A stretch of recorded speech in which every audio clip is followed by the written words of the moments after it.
Hello and welcome to Enchantment of Eternity's review for Persepolis Rising, which is Book 7 of the Expanse book series. So in this video is part of a series of videos where I review every novel of the Expanse book series. This is all leading up to the release of Book 8, Tiamat's Wrath, which I believe is due to be released in late March. So I've finally gotten to the point where I'm up to the most previously released book, Persepolis Rising. And of course, those watching this in the future, years in the future, after Tiamat's Wrath has long been released, will note I don't know what's happening in the next novel yet. So this novel here, Persepolis Rising, is the furthest to my knowledge as I make this video, so I have no idea what's going to happen next. But obviously, spoilers up to Persepolis Rising, and if you are just watching the TV show and you haven't read any of the books, do not watch this video. They're heavy duty spoilers in it that's way beyond where the show is at the moment.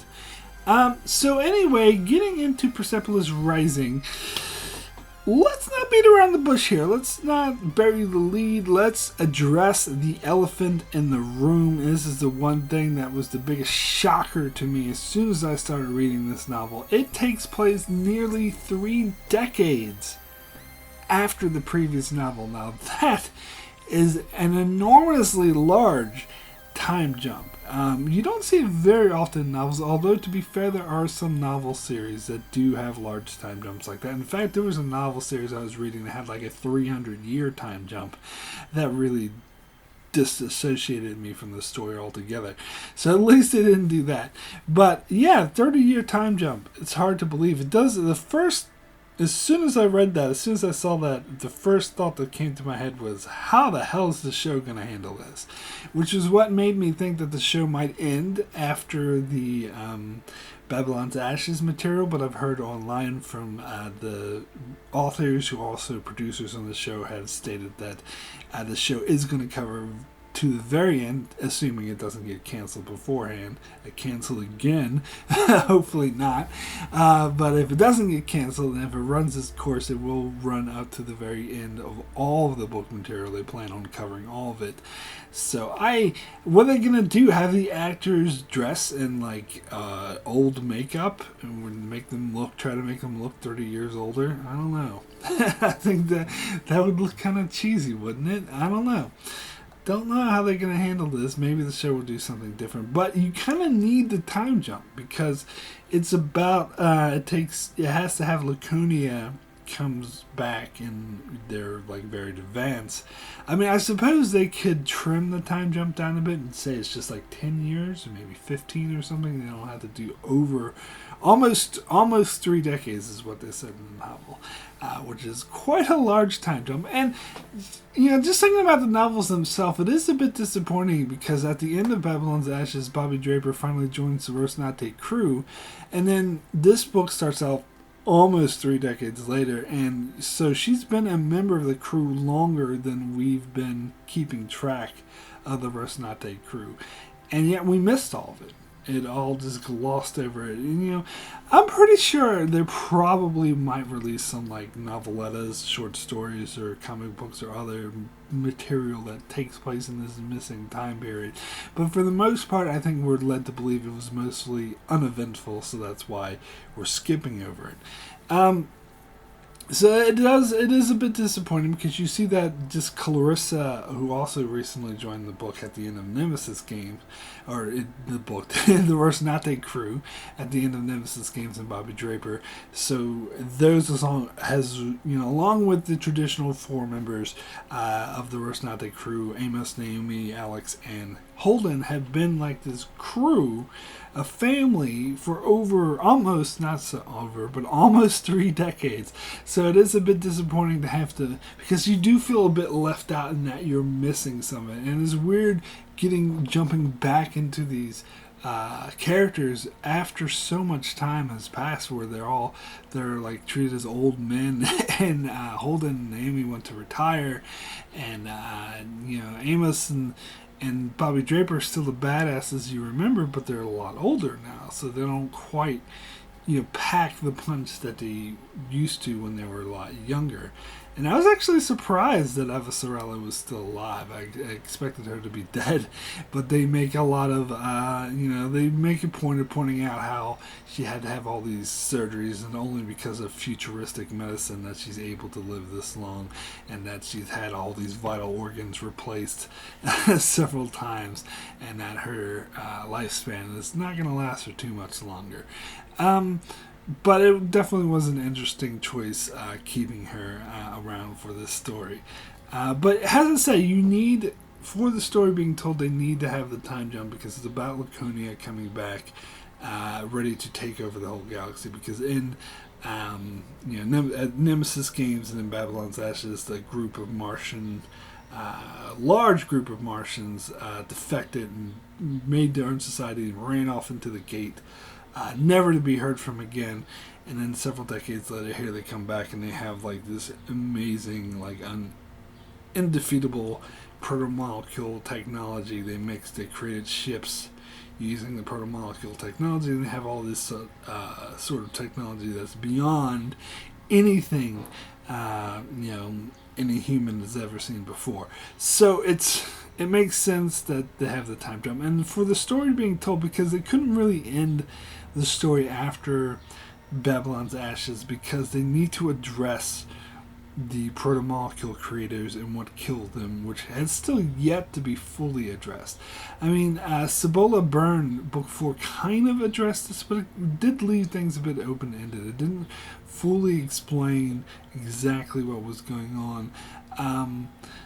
And I do get the impression that the authors, kind of after Book 4, they kind of got planned ahead, because I think I heard at one point they were only planning on doing 7 books, but I think sometime after Book 4 they really planned the rest of the book series ahead, and so they plotted out, and you can really tell that it's sort of plotted out, that Nemesis Games, Babylon's Ashes, that it forms a story that leads up to the end. And Nemesis Games Babylon's Ashes addressed more of the immediate characters and more of the situation with the Belters and Earthers and Mars, but the overall arching arc of the protomolecule has yet to be really addressed in any meaningful manner. So it looks like that the final 3 books are going to deal with that. And as I said, Tiamat's Rat has yet to be released when I'm making this video, so I'm not sure, but I would assume that Persepolis Rising and Tiamat's Wrath and Book 9 will make a trilogy, that they'll all flow into each other. Maybe I'm wrong. Maybe this particular story with the Laconians ends at the end of Tiamat's Wrath, and then Book 9 deals with something else entirely. I mean, that could be the case.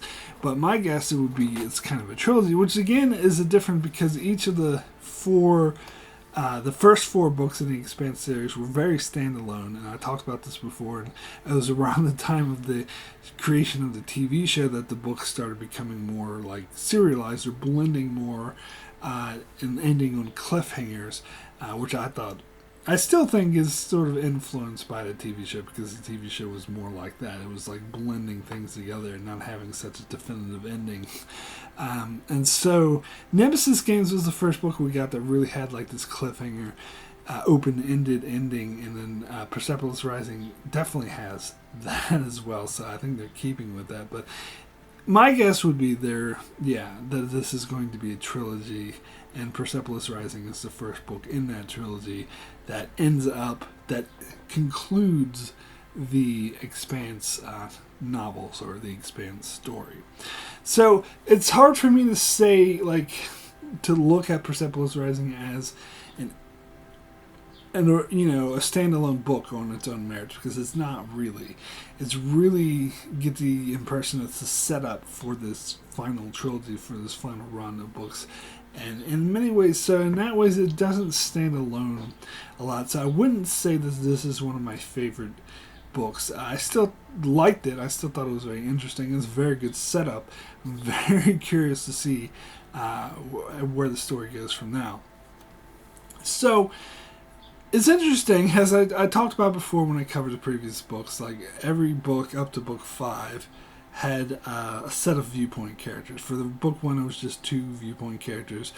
Books 2 through 5, it was 4 viewpoint characters, and you only followed the point of view of those 4 characters throughout the entire novel. And usually, like in the first, like book 2, like books, I say book 1, 2, 3, and maybe not 4 so much. So maybe the first 3, they followed a formula where the characters would be separate for the first half of the book, then they'd meet up in the second half of the book. Like book 1, there were only 2 characters, so they were separate for the first half. The second half of the book, they met up. In books 2 and 3, there were 4 viewpoint characters, so all 4 of them started separate for the first quarter of the book. Then 2 of them met up where the other 2 met up, and then all 4 of them met up in the second half. You know what I'm saying? And so book 4 and 5 kind of got rid of that format. Book 5 was a really shake-up because they used the 4 Rosinante crew as the viewpoint characters, where most previous books would have Holden as the only character we're really familiar with, and they'd introduce a whole lot more viewpoint characters as the other characters. Now, book 6, Babylon's Ashes, as I covered last time, really changed all this up because it had entirely different characters. They didn't stick with any number of viewpoint characters who would just rapidly go through any viewpoint character it felt like. There were some characters who appeared more than others, such as Philip, Michio Pa, and Holden. But really, the viewpoint chapter, you had no idea where it was going to go. And I actually like that. That's one of the reasons why I love that book so much, because I like the omniscient, more expanding viewpoint rather than just being stuck with 4 viewpoint characters. Now, Persepolis Rising is pretty interesting because for the most part, it is 4 viewpoint characters. It's Holden, Bobby Draper, Santiago Singh, and Drummer. But the funny thing is that towards the end of the book, it starts to break that format and go back into more of the Babylon's Ashes thing, where it just goes wherever. But however, it mostly just sticks to the Rosinante crew. So towards the end of the book, you get some Alex chapters, you get some Amos chapters, and you get some Naomi chapters.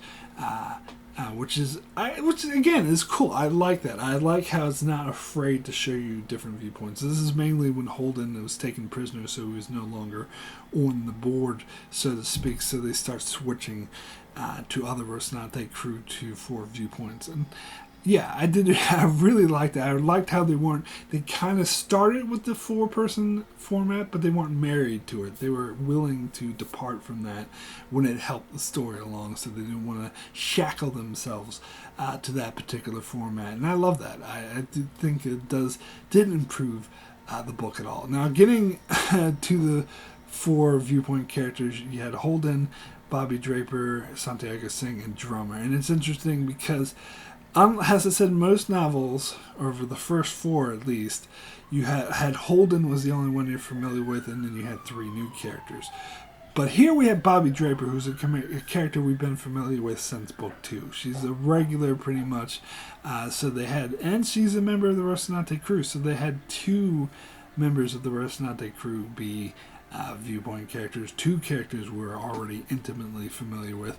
And then there's Drummer, who was barely in the books before. She was like a first officer assistant yes man. Like the Expanse series, I noticed, have a lot of these assistant characters, like Cowboys War had Soren, and this book there's a character Vaughn who is the assistant to Drummer, and there's so many, and they seem to be written the same, quite frankly, where they just go yes ma'am, yes ma'am, yes sir, and just do what they're just assistant characters. And Drummer was kind of like that in book 5. Like, she barely appeared in book 6. I think she was told that after Fred Johnson died, she took over Tycho Station. But in book 5 she was more of a security officer, so I guess she was less of a yes man thing and more of kind of like the way Cotillard was in Caliban's War, like the security officer who was there to help Holden, but she didn't have much of a personality. So I can't help, when I see the Drummer chapters in this novel, I'll think of the TV show character of Drummer, because the TV show character is always a lot more prominent and had a lot more to do and to say. And does make me think, though, that the reason why they chose her as a viewpoint character and as a main character for this novel was because of the TV show. That if it wasn't for the TV show, they probably wouldn't have done that and just created a new character. But since there was like, oh, we already have this character called Drummer, who kind of appeared in the previous novels, and she's become a major character on the TV show, so why don't we just make her a major character here? But that being said, I do think her character doesn't really come off as the same character in the TV show. I try to imagine Kara G with their heavy belter accent, much older, of course, like 30 years older, saying these lines, and I couldn't really picture it. So I do think they did go their own way and didn't try to insert a TV character into the novels. But as I said, the character of Drummer, as she was presented as in the novels, was really a blank slate that they hadn't really done much with, so they could really do anything with in this novel. And honestly, I think she came off a lot as Michio Pa in this novel. It's hard. It was actually hard for me to differentiate between Pa and Drummer, particularly the way Pa was presented in the last book, Babylon's Ashes, and the way Drummer is presented in this book. They were extremely similar. So I guess that would be my one point of critique, is that they didn't do enough to differentiate these characters, because in both cases they're characters in high authority, who are like tough female belters, and in both cases they're married. In this case, it's just the one person. Previous case was like the 7 people or whatever, and it emphasizes their marriage and how they're still their commander. In this case, Drummer's the president, and like past case, Michio Pa was their captain, but in another case, they still have an authority over their lover, but they still have to balance that, and they still have to have this, tough guy, fuck you sort of act and stick out for the belters. So it's hard to say. I think the only reason they didn't do Pa is because it wouldn't have made sense for her to still be president of the shipping, whatever they call it, the shipping union or whatever, several decades later, so they had to switch it to a different character. But the characters are written pretty much the same, I think. Anyway, and Holden is Holden. He's one constant from the very first book, and being 30 years old, it hadn't really changed him that much. Draper, again, it's very interesting getting Draper as a viewpoint character, because as I said, I was very upset that we are missing 30 years of Draper being a member of the Rocinante crew, but I think it's kind of made up for by the fact that we follow her as a viewpoint character, and that she was granted captain, that she became captain of Rocinante, however short-lived that was, but that does weigh heavily on her character, how that affects her. Like, she was very gratified to be named captain of Rocinante, but then as soon as the situation with Laconia coming in and taking over, Holden comes back into the picture and is acting more like her commanding officer again, so she's kind of torn and has this inner conflict, but does eventually rise up and behave like the new captain. So that was a really interesting dynamic, and it's also, again, really interesting to see what she's like 3 decades later. Now, Santiago Singh, probably, I think, the most interesting viewpoint character in this novel. I think because he's basically the villain of the novel, and typically we haven't had a villain be a main viewpoint character. In Babylon's Ashes, as I said, the viewpoint characters went all over the place, and we did get a couple of viewpoint chapters with Marco Inaros, who was the main villain of that novel, but there was just a couple of chapters. He wasn't the main viewpoint character the way Santiago Singh was in this novel, because book 1, I don't know if there was a very clear villain. Book 2, you could argue it was Jules Permal or Aaron Wright, who both barely appeared in the novel. In book 3, the clear villain was Ashford, who did appear a lot, but he didn't have his own viewpoint chapters. He was seen mostly through Bull and other various characters. In book 4, Adolphus Mertry was the clear villain, and again didn't have his own viewpoint chapters. He was seen mostly through Holden and Elvie's chapters. Book 5, you had Marco Aurelius, who didn't have any viewpoint chapters. In book 6, it was still Marco Aurelius, who did have like 1 or 2 viewpoint chapters, but that's it.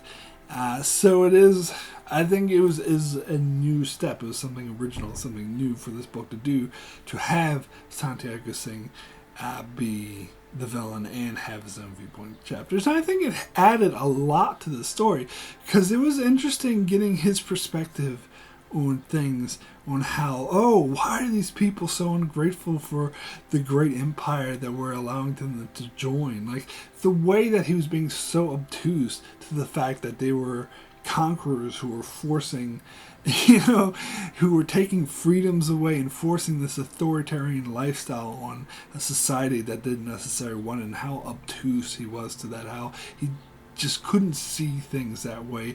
Even when Holden was trying to convey it to him, he just couldn't see it, and he just saw Holden as ungrateful and simple-minded. I think that added a lot to the story, to have that perspective and to humanize him, to show him with his family, how that love he had for his 2-year-old daughter and for his wife, and how he just wanted to see his family again. I think this novel probably did the best at humanizing the villain and making him not come off as too much as a two-dimensional mustache-twirling villain, but at the same time, he's still a villain. You still are very much against him, and you don't really feel that sorry for him when he's defeated. I think that's probably my favorite part of the novel, is getting his perspective of on how things are going. So I did, and of course the novel ends with him being betrayed, because it starts out when he has a conversation with Duarte, where he's saying that he reported his commanding officer for breaking the rule, and the commanding officer got, like, I think it was either executed or put in the pen. And the pen was basically just a prison where they exposed people to the protomolecule and had the protomolecule do horrible things as a fate worse than death. And again, it's really establishing how fucked up the Laconians are and how authoritarian they are. Because people were put in the pen for, like, falling asleep on duty and stuff like that. You just fall asleep on duty, you receive the worst kind of death you could possibly imagine. I mean, talk about disproportionate. So they're really establishing Laconia as a really fucked up empire and organization. And I love how Santiago Singh was he's such an obedient soldier to this empire, and so stuck in this mindset, and how obtuse he is to normal things. Like, he reported his commanding officer for actually being reasonable and not wanting to put people in the pen just for sleeping on duty, and so he got punished. And of course, irony, towards the end of the novel, his own subordinate turned him in for disobeying orders, and killed him for not following, Duarte's orders. So that was a very, kind of obvious, ironic ending for Singh, but I still like it. I think it did work a lot. And then you got, again, getting back to the Rocinante crew, seeing the different characters. Now, I remember I was reading comments on one of my videos when I talked about, like, one of the episodes in season 3 where Bobby Draper and Amos almost got in a fight, and I posed a question, who would win the fight, Bobby Draper and Amos? And someone wrote a comment saying, read book 7 to find out. And I actually did not remember this at all. So it was one of the things I was looking for when I read this book recently, when I reread this book for the second time. And sure enough, there was a fight between Bobby Draper and Amos, and Bobby Draper did win, just barely. It was a very brutal fight.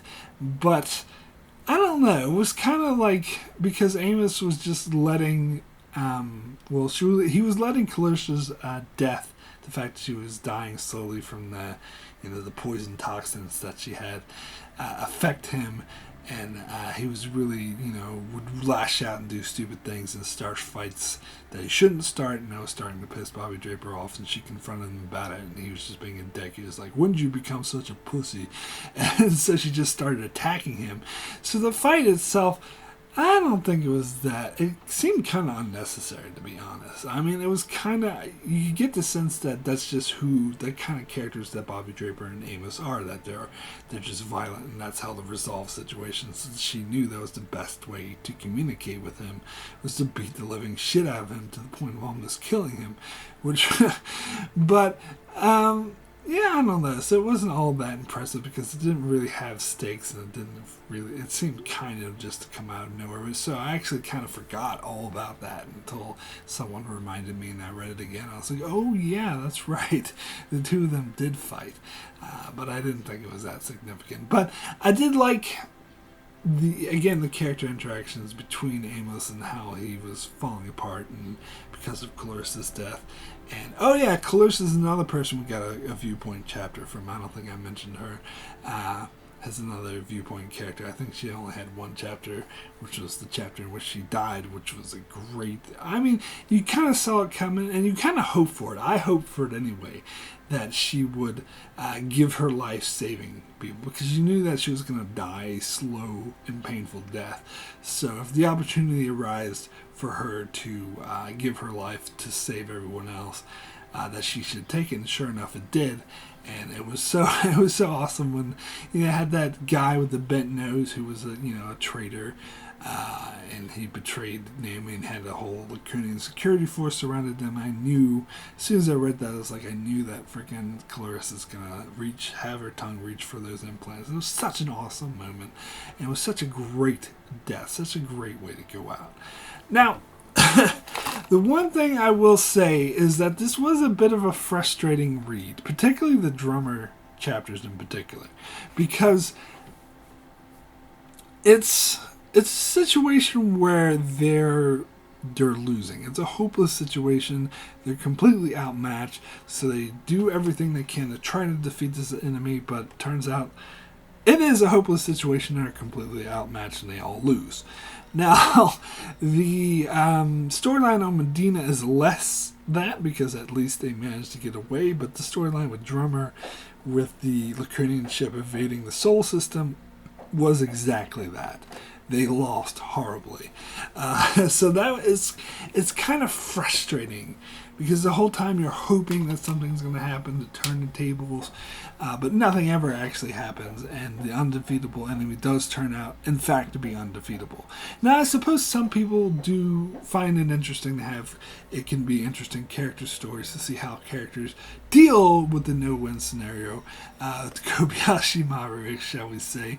But I personally don't find it that interesting. I find it more frustrating, because I hope something will come along to save the day, and when nothing ever does, then so it just plays out exactly as you would think that would play out. Now, so yeah, and that is definitely true of the drummer chapters, like particularly when, like, towards the end, when the drummer is on the ship and they threw all the nukes at I can't remember the name of the ship, but the Lacunian ship, and it looked like it blew up, and everyone was cheering, like, okay, now we have to get ready for the hard part of dealing with the rest, but it was so obvious that the ship actually wasn't going to blow up as soon as all the smoke, and it's so premature, it's like almost cliche, like, oh god, thank god we beat the enemy, now let's prepare for the next, oh no, we did, before they even realized, like, before they let the smoke clear and confirm that the ship is definitely destroyed. So that part I actually didn't like. That part I did find a bit stupid and frustrating. So yeah, I wasn't the biggest fan of the drummer chapters. Every book I always talk about how there's one viewpoint character I'm less interested in. For this book, it was definitely the drummer chapters. It was more of a frustrating read for me. Now, I also talked about in previous books how each book has a specific genre or theme. Has Cowboys War was political thriller, and Sibylla Byrne was a western. With Persepolis Rising, I think it's clear it's an occupation story. it almost like a World War II style occupation, like if you're occupation in France or something like that. Anything where like this, I guess this isn't a very common genre, but it's around. There's a few movies and a few books like this where it's about being in occupied territory. And I think, and almost, you could almost describe, if you want to be a bit more plain and simple, you could describe it as a prison break. A prison break movie. Because at one point, that's how Holden Draper described their situation once they realized that Laconians are going to defeat Saul's system. There's like, this is less of a war than it is a prison break. And so you could also describe Persepolis Rising as a prison break story. I think Occupation is a bit more accurate. It also reminds me a lot of the Deep Space Nine Season 6. They had a six-episode story arc of the Dominion taking over the station. Or Battlestar Galactica had like a 5-episode story arc of the Cylons taking over the colonized world of the humans, or whatever it's called. So it's kind of like that. It's the Occupation story arc. And honestly, I don't know. Like, I didn't really find it that interesting, as I said, because they were in a losing situation for most of the novel, and it ends with them in a losing situation. But as I said, the Medina storyline I did find more interesting because they did actually kind of win, because they managed to break out of prison. They managed to pull off the prison break, and they stole one of the Laconian ships.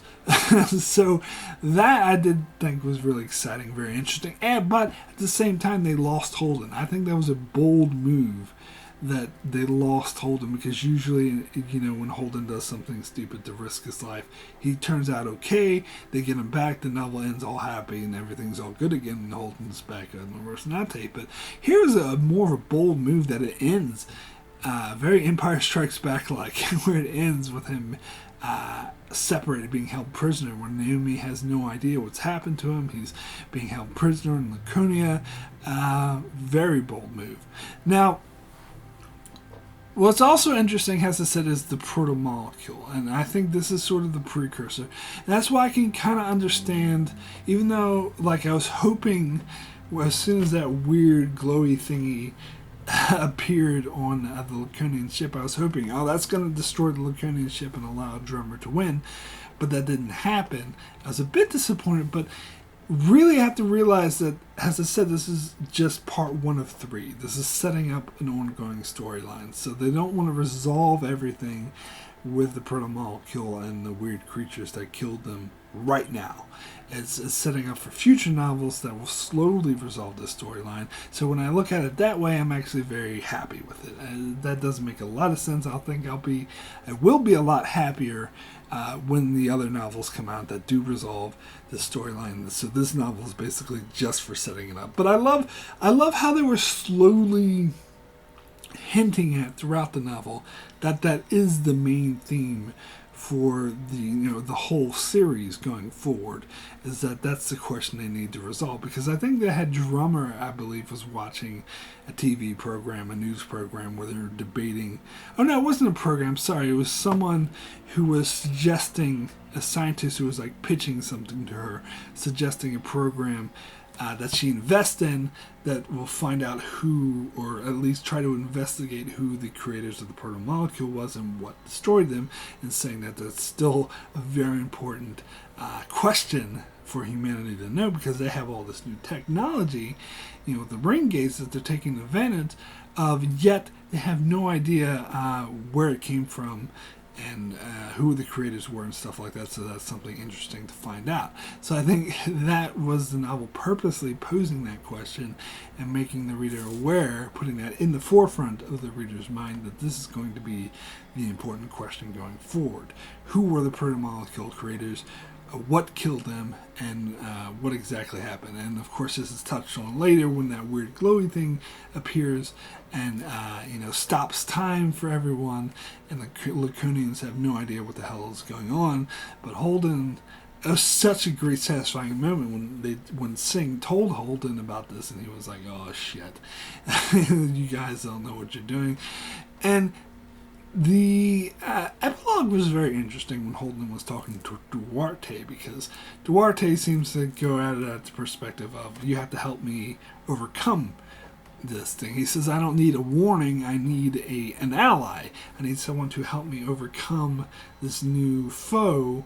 And Holden's response, which I think is the more reasonable response, was, the thing that killed the protomolecule creators. The protomolecule creators themselves are so far beyond our comprehension. There's just so more advanced than us. It's outrageous. And then something managed to defeat all of them is totally, like, infinitely beyond anything we can comprehend, and you expect to take him on? You're fucking crazy. So that's going to be an interesting concept to see how it plays out in the future. But it was really interesting.